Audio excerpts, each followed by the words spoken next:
All right, hello everyone. It's good to see everybody again, and welcome back. So, as many of you have requested, today's session we are going to talk about the IT market in North America. Based on what we are hearing and what we're getting from everybody, we see that many of you are currently in job market and navigating for jobs, searching for different opportunities, and naturally encounter different kind of challenges along the way. And I'm sure during the process, you have plenty of questions you like to discuss. For example, how can I secure interview opportunity? Right? How can I differentiate myself in such a competitive environment? Or what steps should I take to prepare more or to better prepare for an interview? Well, of course, I could offer the usual advice. For example, let's do more practices on coding algorithm, on system designs, or let's seek more internal referrals to speed up the job searching process, or let's refine our resume, right? We should wording the sentences like this, like that, like that. But let's pause a minute. Have we ever stopped and asking ourselves why these strategies are important, right? So questions, for example, I have been talking to many other trainees and I found often they follow these recommendations without fully understand the reasoning behind them. Right? Why do IT interviewers emphasize algorithm coding and system design? Why is internal referral often more effective? And does tweaking our resume really make a difference in any way? Right? When we say improve resume, what exactly are we doing there? Why does it work? We cannot achieve or we can't really achieve success if we don't grasp the underlying logic, right? Just like mathematics, we know all the equations, but we have to know when to apply them and how to apply them so we can be successful. Then instead of just answering these questions one by one, we're going to take a different approach today. I want to give everybody a glimpse into the world of job marketing and recruiting. Speaking of that, our main topic will be the following. First of all, we will start by discussing why job searching has increasing challenging in the IT sector. With the piece of information, we will understand why the IT interview looks like day to day and all those of kind of challenges, where does they come from? So that's what we're talking about, the previous or the past job market as well as the current market condition. And next, we'll dive into the minds of the employers. Here, employers you can think of as hiring managers or your IT or technical interviewers to understand the specific skills and attributes they are seeking in the candidates. And then by the end of this part, we will have a clear picture of what it takes to send out to the employers. Finally, once we know those background information, we are going to give very detailed, actionable steps. I will share practical tips and strategies that we can implement in job searching. We will talk about things like resume crafting, interview preparation, and job searching strategies. Okay, so just to say this heads ahead, I do want to go through the entire session, but I want this session to be as helpful as possible. So please save all your questions. We will have Q&A session afterwards. All right, sounds good. Okay, cool. So let's start with North America IT industry. So the core question here are actually two of them. First of all, why does the IT interview process look the way it does today? Which means why we have algorithm, why we have system design, why we have all other kinds of topics, and why the format is, for example, online assessment, right, virtual on-site, and phone screen. So what's the reason? And the second is, given what we have today, why the level of the difficulty keep increasing? You may heard like go back to probably 2014 or 2016, coding questions are basically, let's say, two pointers or binary search, pretty straightforward and easy compared with what we have today.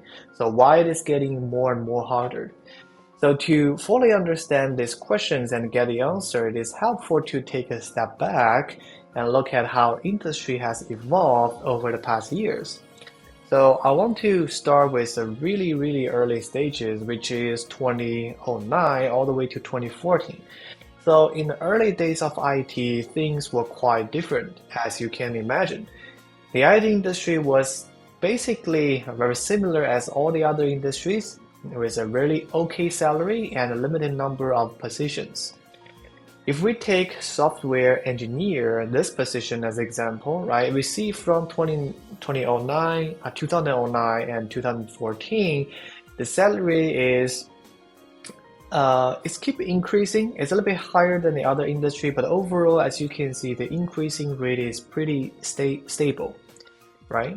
By saying stable, we are saying compare with the tech boom time starting from 2018 and now the salary is kind of okay and low. So it's not really that competitive. This also means there's not so many people going into this industry, so the level or the difficulty of the interview is pretty straightforward and easy.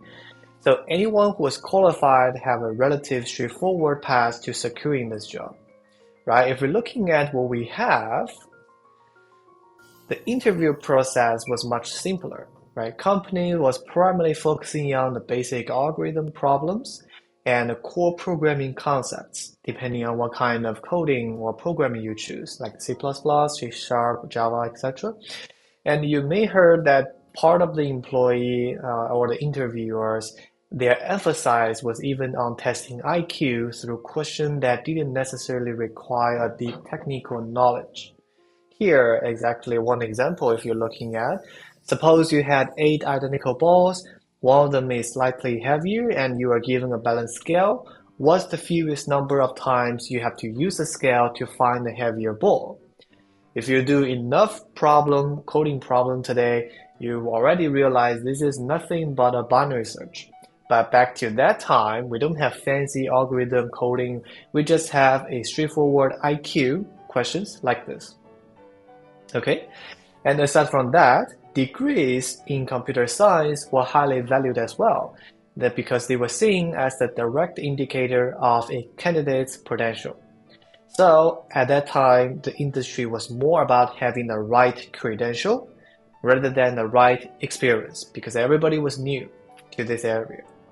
If you had a relevant degree and could solve a few straightforward problems, you were in a good position to land a job. The simplicity of interview back then also meant once you got your foot in the door, the real challenges was learning a job rather than proving yourself worthy through the complex technical assessment. But however, as we will see soon, this situation has changed dramatically over the year. Now let's moving forward and go into the year of 2016 where we had the tech boom, that's what we call it. The exact timing is still up for debate, okay? So 2016 is a time, it was around 2016 when we witnessed a significant shift in the industry. So this period, it marks the beginning of what we often call as the tech boom. So internet technologies were rapidly maturing. And as a result, IT became one of the hottest industry for the investment. Okay, money flows in. With this influx of capital, company begins to expanding aggressively, leading to an explosion of job opportunities. Here is a picture from 2013 to 2021, even for today. This is not a straightforward number of job position because this piece of information is also hard to find out through all kinds of statistic website. But instead, if we're looking at in this diagram, which is the total NASDAQ, the stock exchange, the index of the tech stock exchange, we see it's keep increasing till 2021. So the investment going to IT industry is insane. Now, under this situation, the growth, however, came with its own set of challenges. More money, more job titles, more job positions, more people coming in means more people entering the field. So the competition intensified. So to keep up with the growing demand of the talent, companies started to refine their interview process. So what was once a straightforward process, several simple questions plus IQ questions, now become more rigorous and structured. So they become assessment involving multiple stages. For example, the online assessment, OA, right? Phone screens, interview, and on-site interview. Usually, back to the time was on-site. Now it's probably virtual on-site. So it's getting more and more complicated. This is the time where we have the famous interview or the IT interview process known today. And in the meanwhile, not only the process of the interview getting formatted, this period also saw a significant shift in the nature of the interview questions. Companies started incorporating more challenging coding problems. Hard algorithm problems became the norm, and candidates had to demonstrate not just their ability to solve the problem, but also their efficiency to optimize everything, for example, giving a better solution to the algorithm questions. Now, candidates, even without IT background, would spend countless hours practicing problems and with a belief that mastering these questions was the key to landing a job. If we all remember, that was the time people sharing around, I just keep practicing coding and I can get a job. And that's right, that's the best of the time, and a lot of people regarding this as the fancy time because no matter which background you have, which industry, which major you're coming from, practicing coding and you will have a huge opportunity to land a job in IT with a great payment. So while this approach worked for many, it also gets a stage for the hyper-competitive environment we see today. More people, more competitive interview questions. All right, so this was the time of the tech boom. Now, going to the next period, which is our pandemic, which is in 2020. The COVID-19 pandemic in 2020 was a global event and it really hit our economy hard. But surprisingly, the IT industry was relatively resilient during the early stages, around 2020 to 2021. As many of the business transition to the online operations, the demand for IT professionals remains strong, and the hiring continues. And for a while, it seemed like the industry might escape the worst of the economy downturn. However, situation began to change starting from the late 2022. That was the time when inflation roses and the interest rate also increased in US.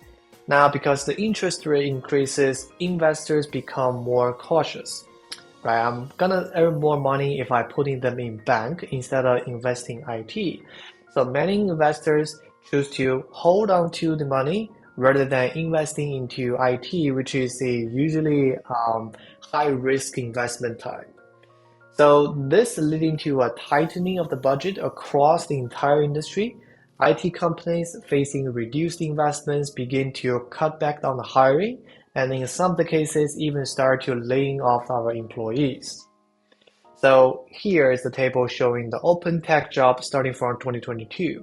Starting from late 2022, there's a dramatic decrease in this job number.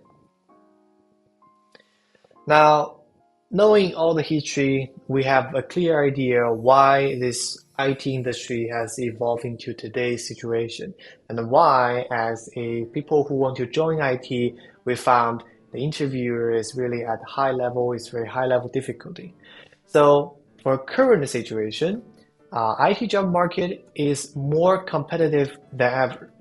On one hand, the tech boom of the recent year has significantly raised the bar for interviewers. Companies are no longer content with candidates who can merely solve algorithm problems.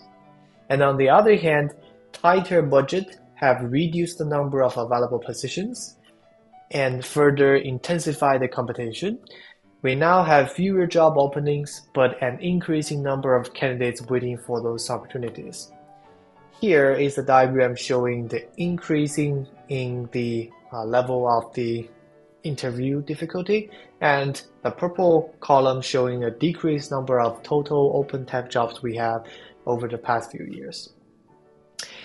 As a result, companies were seeking a well-rounded individuals who can offer a blend of technical expertise, practical experiences, and strong communication skills. They are looking for a more They will say qualified but a more high standard candidates.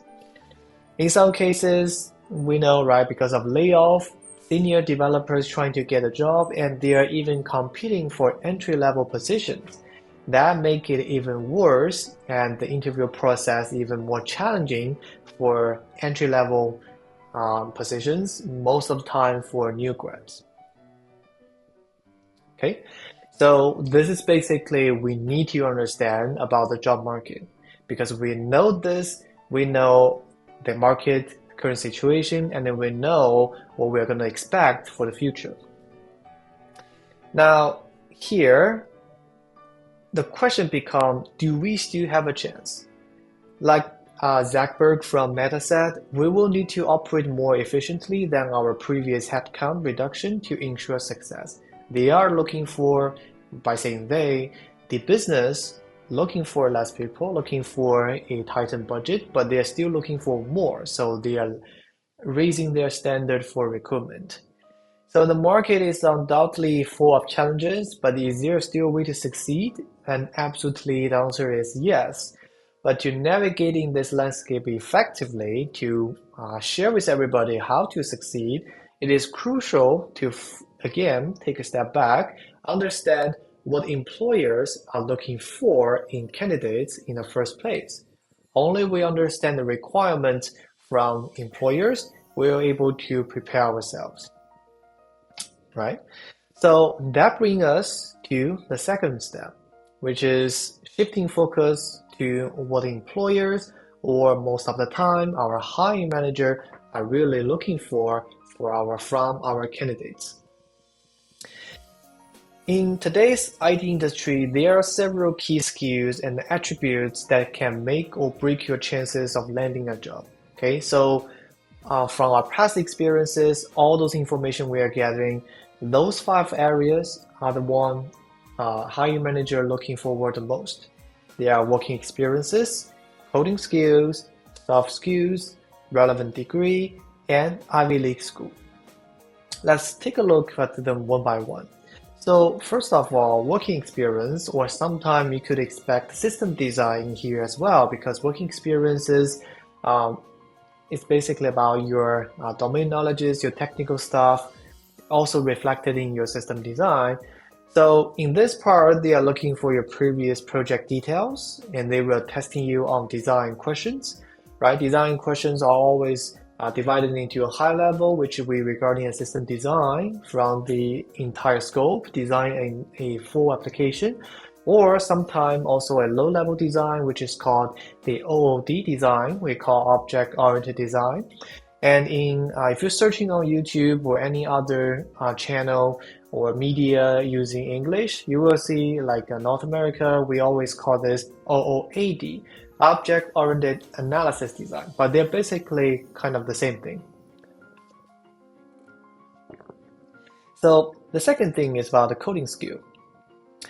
In coding skill, we have algorithm questions, right? This is still a fundamental part of the interview process.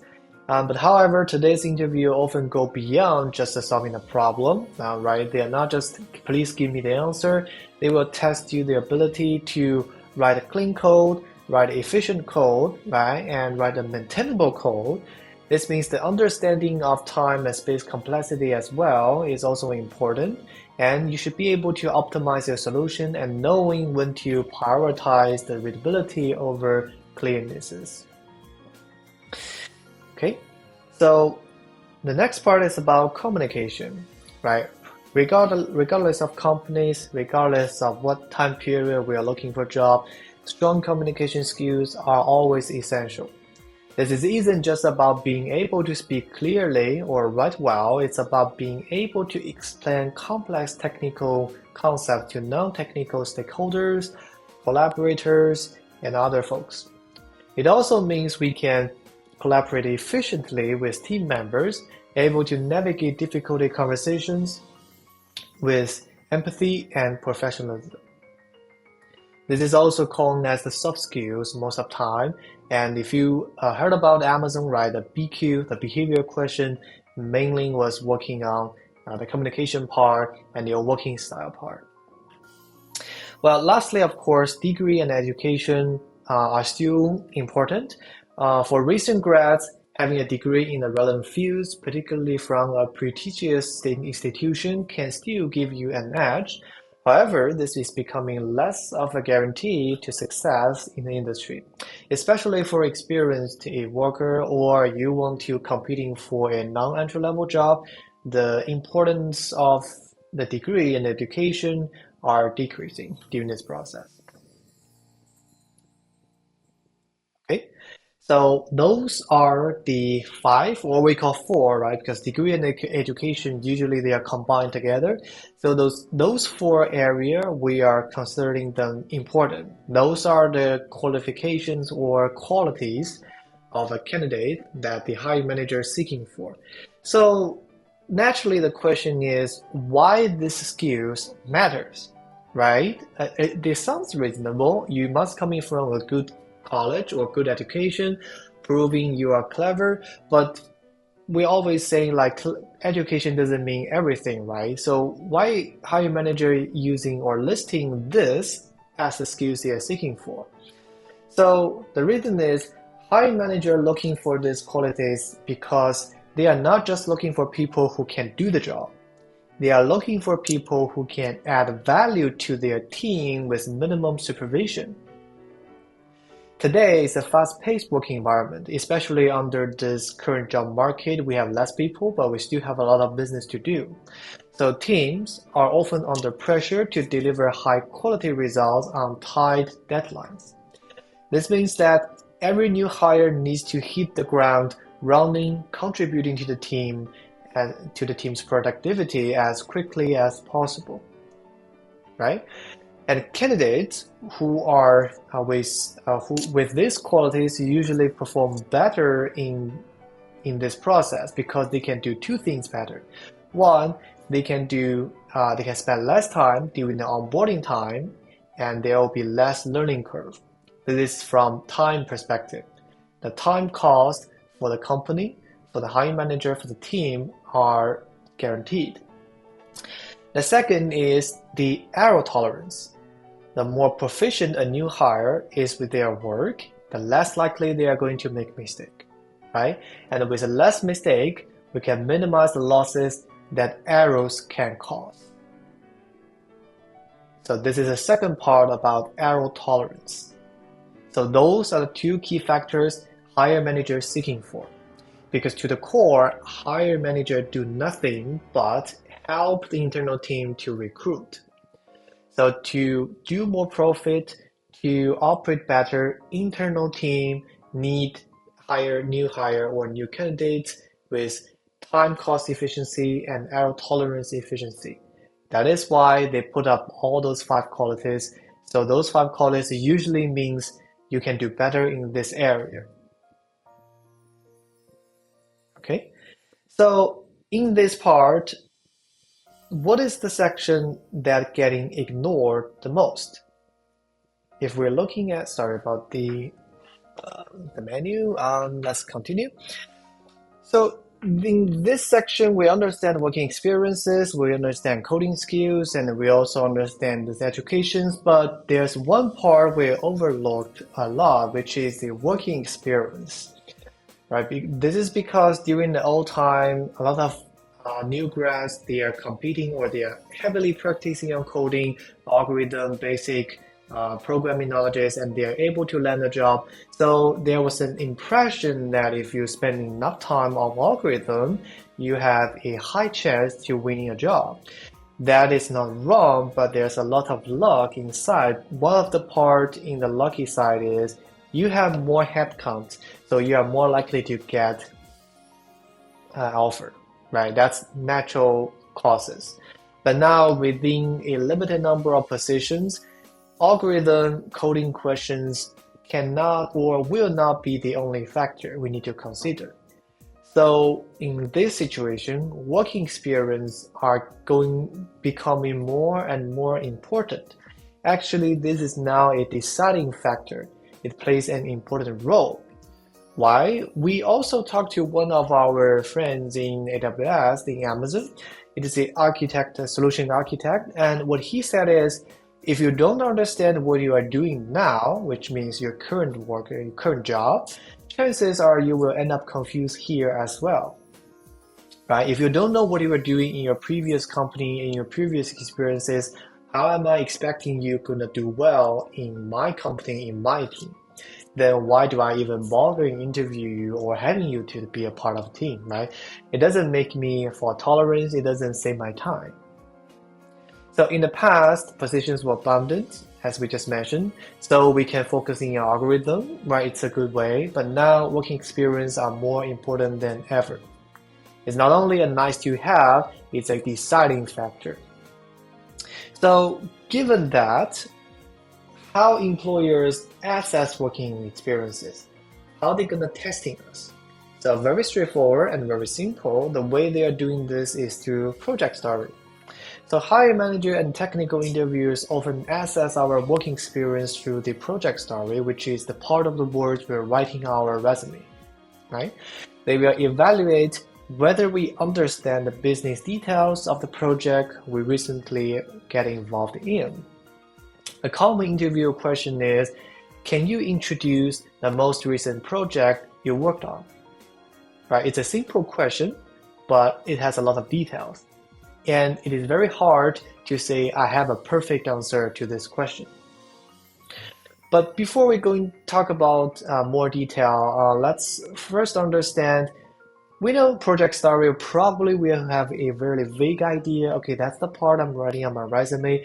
But to the core, right, we want a clear definition. What exactly is a project story? So that we can better write a good project story and prepare for that. So what is a project story?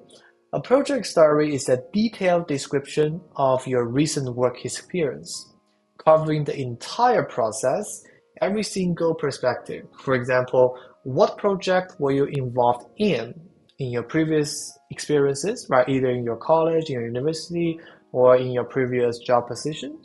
And what was the goal of this project? What's the functionalities needed to develop this project? What technologies did you use during the development? And why did you choose these technologies? How was the product delivered or deployed after completion? What achievements were made?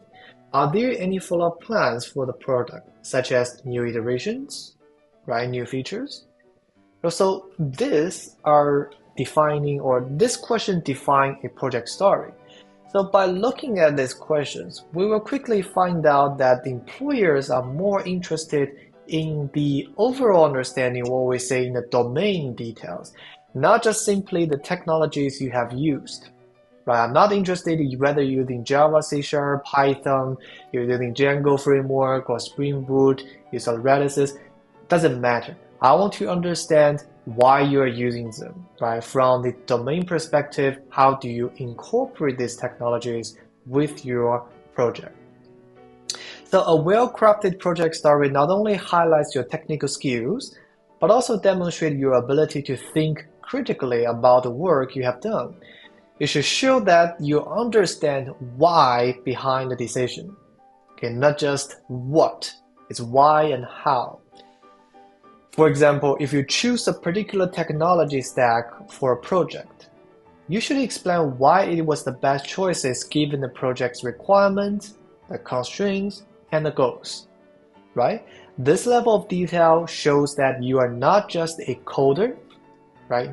Not just a programmer, you're a problem solver. You know the skills and you know the real life challenges and you can combine them. And more importantly, you show that you can think strategically about technology and its role in achieving the right business outcomes. Okay? Then, why employers focus on project story, right? We know it's working experiences, we know what is project story now, but why they're choosing the project story style? So as we can see, a project story requires you to be familiar with your business, right? It doesn't only contains technology, but also about your working feature, your business detail. So that is saying that this constrains with the common perception that being in the IT industry means only needing to know the technology, the concept, and how to write the code. There's many candidates mistakenly believe that technical skills alone are enough to get them hired. While technical proficiency, of course, they are important, but it's not the only factor that hiring manager consider. In fact, in many cases, your ability to connect your technical work to a broader business goal can be the deciding factor here in whether or not you are getting hired. It's not just about technical. If I just want to testing you about technical, I can give you a bunch of we call short answer questions like what is Java, what is Java core, how do you creating threads in Java, right? What's your project? Can you introduce me what is microservices? All those kind of questions. By listening to the definition, I can tell whether you are an experienced programmer or a developer in this area. But this is not everything, right? Knowing the technology doesn't mean you know how to apply them in work. In reality, IT is just a tool. The true value lies in the business. What does that mean? For example, let's think about banking industry. We're all using our mobile apps developed by the engineers, right? I am a Chase user, so I have Chase mobile app and I can do a lot of stuff over there. Are they require engineers, developers? Yes, of course. They are requiring IT background people to do all the work. But are they or are the mobile app itself making the profits? The answer is no, right? Because the part really making the profits for banking is the saving and the loan services, right? They are incorporated with the IT so everybody can do them faster on the phone. Back to the time where we don't have IT, we don't have phone, we don't have laptop, we don't have computers, saving and loans still exist, right? So this is what we call the business services or the domain. This is in the banking domain, the business, the real business making the profits are saving and loans. So if you are, let's say, if you are joining a company, you are joining their savings team, you have to understand what the process of the saving, how to talking with the customers, and what to do with all kind of transactions. Then you can apply the IT skills, right? The business logic, this part always comes first. So understanding this business concept is crucial because it allows us to design and implement solutions truly meets the needs of the end user, the customer. There's another example, right? For example, in retail services, for example, online e-commerce platform, the success are depending on a lot of factors, not just depending on how you design your web application, right? Not just depending on how you are designing your online web for example, Amazon. It's not just about the website showing everything. eBay as well, it's just not just about website allowing to do searching, allow listing item. There are more factors. For example, what's your sales strategy? Are you gonna sell this kind of items together to a specific group? Are you gonna promoting them? Are you gonna give different discount for different items during a different year of the period? Right? That's one. Also, what's the customer experiment? What do they want? Should you give them a really nice hub to work on everything? Should we making the shopping cart checkout much easier? Should we making the payment much more easier? That's a business requirement, right? And more importantly, you are selling stuff. So how do you figure out your supply chain? Right? Yes, there are people behind the scenes managing all the products and deliveries. So what's the supply chain management? So you see, IT stands alone, do nothing. I might be a little bit too over, but you got my point. Is today we entering all those high tech, we entering all kind of industry. IT is combined with the industry. So no matter which job position you are getting, eventually you need to understand all those kind of service details, right? And during the recruiting process, hiring manager, of course, if you do have a previous experience in a similar domain, or you show yourself are capable of understanding different kind of domains, then you are a better candidate, right? I'm expecting you to spend less time and contribute more into my team and do more. Okay, so that's the reason why project story is important, because a nice project story or a well-written project story not only shows or not only bring your resume into the next phases, also showing everyone, especially the hiring manager, you are capable of more. That's a way to show off your past experiences to make you more successful in this market. So you can think about, you probably do a lot in your previous working experiences, but you just need a way to figure out how to elaborate them, write them in a proper way, right? Or if you realize, okay, I probably don't have much experience in the past, I might be a new grad, then it's time to think about, I need to find something for me through online. You can think about GitHub, right? There's another nice project over there to think about the requirements, to start writing something to drive yourself into thinking about project story, because that's of course the important part in today's interview and also resume scanning. All right, so now we know what is project story, why project story. We also need to be careful here, because a good project story is much more important than just having a good project story. After we hearing all the things above, we might think that we just need to find the project story, write it well, and include it in our resume. Well, for one side, I would say that it's not wrong, but having a project story is certainly better than not having one. The quality of the project story is equally important. And when preparing, we need to ensure that the project story is, we call it a good story. So you might be wondering, what is a good story? So here, let's say one example. Do you think this is a good story? I'm responsible for a stock trading application which aims at creating order features. I utilize Spring Boot framework, blah, blah, blah, together, technical MySQL, and we incorporate Kafka, etc. It's simple 3 lines. Do you think this is good enough? If you're asking me, I would say, of course not. From a hiring manager perspective, this is far away from a good story. So why is that? Like we already mentioned, basically whoever reading this just focusing on the technical implementation, right? You probably mentioned you are doing a stock trading, but what exactly are the features? Order trading, user hub, or what? Nothing, just basically technical stuff, right? This is not a good story. This, if you're presenting to a hiring manager or a tech interviewer, they immediately think, oh, you are working on a toy project. So how can we make our project better, not to be a toy project, but a real project? Here, let me show everybody one example, okay? So first of all, what is a toy project? Toy project is a superficial project created solely to showcase learned technologies.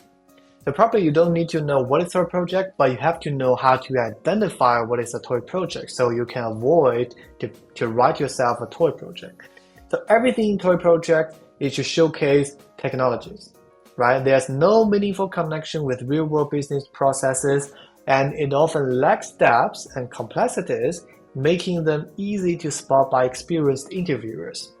And experienced interviewers, your tech lead will immediately tell, okay, you are just doing nothing but combining technical words to form a story. All right, and they are lacking details. While the real world project often involves more. Right? For example, one simple example is about the distributed system. Right? You have requirement for distributed system, microservices. Naturally, scalability, maintainability are the part you have to talk about in your project. Right? If you're working in, for example, TikTok or any other streaming website companies, you are going to have a need for scalability and maintainability. There's no way you don't mention them in your past working experiences. So let's give everybody a more concrete example. So for investment bank, right? Let's say you are going to create an order management system. For example, Robinhood, you're going to purchase several stock.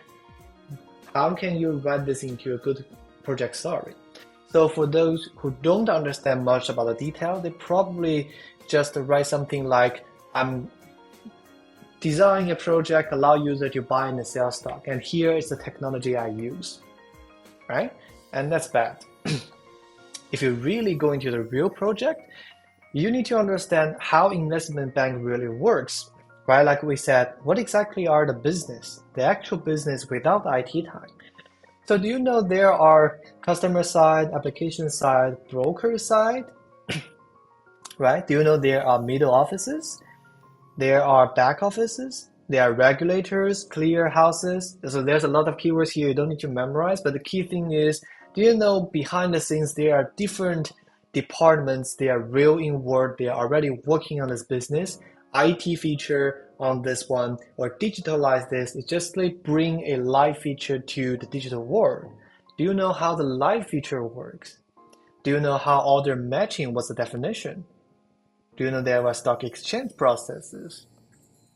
Right? If you don't know this, and you are interviewing with a stock trading company, just let's say for example Robinhood, and they are recruiting an IT person, do you expecting them to trust you have a good capability to do their work?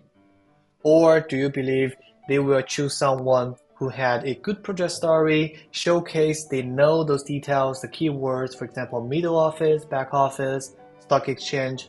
Of course, the other one will have more benefits during the process, right? They are more likely to be getting hired.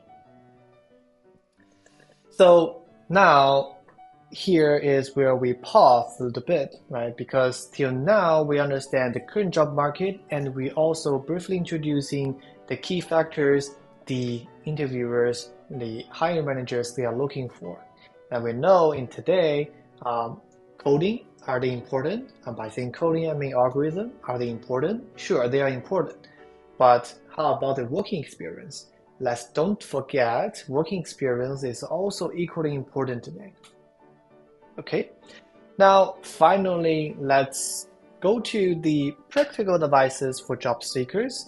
So we will discuss several things we can do, the action items for us to start with immediately. So to talk about this, I'm already using a lot of time, so I'm trying to keep this session short. But again, I will try to provide as much details as possible. So I want to only talk about three major parts. One is how to build a good resume. Second is how to practice for interview questions. And third is how to efficiently apply for different positions. Okay, quickly go through one by one. First of all, resume. So there's one key recommendation here I'm always giving for everybody. Always build a different resume for a different position. We need to tailor the resume to different job openings because the demands coming from different teams, right? Different teams have different requirements. Team A might need an expertise, for example, in Spring Boot and Redis. Team B are emphasizing message queue and Kafka, right? Naturally, when they're looking for your resume, they of course seeking for different keywords, different experiences. So if you're using one single resume, I'm guarantee you will not be able to cover all the job positions, and you will not increase your chance for getting an interview. A single resume will never fit for both roles. So we need to provide different background, different description accordingly. And right, to do so, what we can do, right, for example, for Java position, let's emphasize Java tech words. And in the user story, let's emphasize the key feature in Java we utilize and what we apply, like Java threading, right? Like good coding practices, style, and all those kinds of collection uses. So basically, whatever the requirement from the job description should be the one you emphasize here. And if there's a different job description saying, okay, we want someone who have a expertise in distributed systems, then naturally you should mention deployments. Right? In distributed system, you are managing multiple applications, you are managing the relationship between them. Deployment, of course, is the process you can't avoid. CI/CD, continuous integration, continuous delivery, and you should mention part of the microservices, right? Definitions like the service discovery, the load balancing, right? And the gateway, and how you are evaluating to choose different feature, different tech stack in the process. That's what we should focus here. So first of all, different resume for different job positions. Second, use technical keywords. They are still important, right? So in the working experience part, we emphasize don't simply combine technical words into a story, but in your resume, technical words are important in a separate section, right? You always like looking at all the resume for IT industry online, you will realize aside from working experiences, there's a separate section listing my skills or my capabilities, right? About all the keywords like Java, JavaScript, Python, React, Angular, etc. Those keywords are still important. Why? Because in today, almost all the recruiting are going through online process. So there will always be what we call a ATS, the applicant tracking system, to filter the resume based on keywords. So having the keywords is important. It guarantees you getting through the first level of filtering. Okay. And lastly, the third option tips here is describe your working experiences and the project story from business perspective. Right? This is basically what we are introducing previously. Is the business part, the logic domain thing that the hiring manager are looking for. Don't just list technical words. Focusing on what you did, what's the background of the project, how did you do that, and what kind of goals have you achieved? And when describing these experiences, thinking about the impact of your work. I see a lot of time people have a nice description about the job, about what they do, but they are forgetting to put my contribution during the process. This is also important to make you outstanding during all the candidates, right? For example, instead of simply stating that we implement a new feature, explain how the feature improved user experiences, increased customer satisfaction, or even contribute to the revenue growth. That will be the best cases. This shows that you understand the bigger picture and you are focusing on delivering the right result and it matters to the business. So this is about the resume. The second part, so this part is one example of a poor resume story. Not necessarily a story, you can think about self-introduction, think about my past experiences, but before the wrong side, we will say the bad version, nothing special, basically a straightforward word, right? You never want to have this kind of description in your resume. You will never get a dream job. So what you should have is after that, right, you should give more detail, right? I'm working on this trading capturing system and I'm working on feature with fixed messages and we have up to 900 plus fields, right? And we have additional enrichment data. Those keywords are domain knowledges. We call that domain knowledges because only people in banking or investment area, they know this. So when they saw your resume, they will say, oh, you do have experiences because you know the keywords enrichment and you know the keywords about instrument and fixed message. So I'm expecting you to be a nice candidate. I want to let you into the interview, or even you perform a little bit off the level. I'm still considering you ahead of other candidates because you have a better domain background. Cool. So now, next thing is about preparing for interview. Again, this part, it's a pretty short section because the topic for preparing interview is really, really large. And I do want to cover this in a separate session, so to fully dive deep into this part with everybody. But still, for today, let's just show several hints about preparation. So how to answer a question about a project. So this thing is the thing I think we can talk about in preparation, because if you want to prepare for, let's say, system design, there will be a lot of resources. You can check in online documents or getting courses. Same for the algorithm. There are leak codes everywhere. But for project story, because I don't see a really nice project story explanation or guide on this one, so I want to share some of my experience here. So when answering project story, especially when people asking you, So can you tell me about your past experiences? I want to say let's focus on the feature you did and how did you do the work, right? As the previous resume example, let's just don't focus on the technology. Are technologies important? Yes, they are, but are they the only thing? No. And should they be the emphasized? Of course, no. We should starting from the business, starting from the domain, and combine technology during the process, right? For example, I'm developing a banking system and our main services is saving, and my job is to handle the transaction between all savings. And during the process, you can think about what's the customer requirement during the saving, and to accomplish the task, what kind of technology did I use, right? That way, the interviewer, they are more attracted. So they want to know what you are doing and what you are working on rather than what technology you are used. So this is about interview preparation.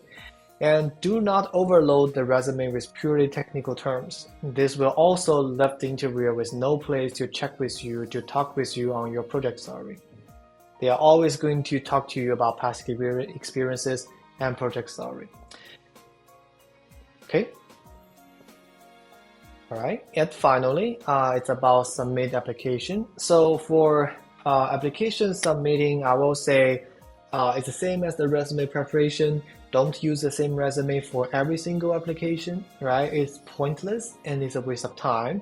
If you're trying to apply application, for example, you're trying to apply for 100 jobs, for example, that's your goal, you probably won't have 100 resume for that, but you can categorize them, right? For example, these 20 of them are focusing on Java. I will have one Java resume for this 20. The other 30 are focusing on Java plus front end. Then I should emphasize more about JavaScript, about React, Angular, and also maybe like Node.js, right? A resume for this 30 of them and vote, and sorry, not vote, and submit the application, and the other 50 about other things. So categorize your resume into a several major area, and you can use the same repeatedly. Okay, so that's a trade-off. If you're only applying for 5 and you are aiming for them, then of course you should sharpen your resume dedicated for those 5. It depending on your time. All right. And the second recommendation is always try to find referrals. Why referrals is always more efficient and time saving? Because referrals, you are talking to the internal team member directly. Okay. You might think about why that works. Everything still go back to the hiring manager, right? That's true, but be careful here is hiring manager do nothing but help the internal team to find the right candidates. Usually, an internal team will write a job description, hand over to the hiring manager, and the hiring manager will conduct the first several rounds of communication and make appointment for phone screening and the virtual onsite. But if you have a direct connection with the internal team, you are saving this extra time, you are increase your chance to get an interview. Because as long as the internal team feeling you're okay, they can tell the hiring manager to make an appointment with you. So the direct access to the internal team is always better. Okay, so don't hesitate, try your connection, figure out. And honestly, if you be polite, be to the point, make it short, you send a message, for example, through LinkedIn, usually people will read that, and if you don't reply, that is also fine. That doesn't mean you are doing wrong. They are just people like that. So keep trying, don't be frustrated. This is the nature of internal referral. The cold call we said, right? That's really common. So don't get feared. Just go ahead and try that. Okay, so that's pretty much everything I want to share today. So this will be the end of the session. I hope everybody has a much better understanding of the job market and what the employers are looking for, and the importance of the working experience are increasing today, right? So I understand the session is short. It has, of course, more questions that we need additional guidance. If you have more questions and need more conversation, please feel free to reach out to me. We are here to help you navigate the job searches and achieve your goals. So thank you for your time and attention, and best luck in your job search in the future. All right, see you. Bye bye.